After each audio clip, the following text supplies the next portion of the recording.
అందరికీ నమస్కారాలండి. మాది పిన్నెల్లి గ్రామం. చంపబడినటువంటి సాల్మాన్ గారి యొక్క కుమారులం మేము. మా నాన్నే అత్యంత కిరాతకంగా రాజకీయ కక్షతో చంపటం జరిగింది. మా నాన్నగారు చంపబడ్డారు.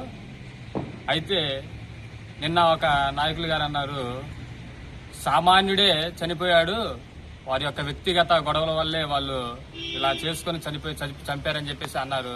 అది ఏమాత్రం కూడా మాకు అంటే సామాన్య కార్యకర్త నాయకులు లేదంటే ఎంపీలు ఎమ్మెల్యేలు చనిపోతేనే ప్రాణాలుగా భావించి ఆయన ఆ మాట అంటాం మాకెంత మాత్రం కూడా అంత పెద్ద నాయకుడు కూడా కాదు ఆయన.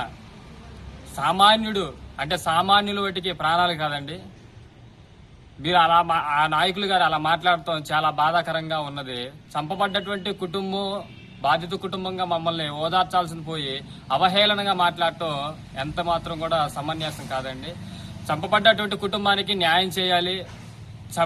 ఎవరైతే చంపారో వారిని కఠినంగా శిక్షించాలని చెప్పేసి ఆలోచన చేయకుండా అలా చిన్నచూపు చూసి మమ్మల్ని మాట్లాడటం చాలా బాధాకరంగా ఉంది.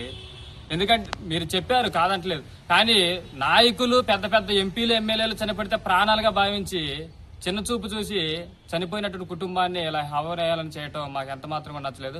కానీ చంపినటువంటి వారిని కఠినంగా శిక్షించాలని ప్రభుత్వాన్ని మేము కోరుకుంటున్నామండి.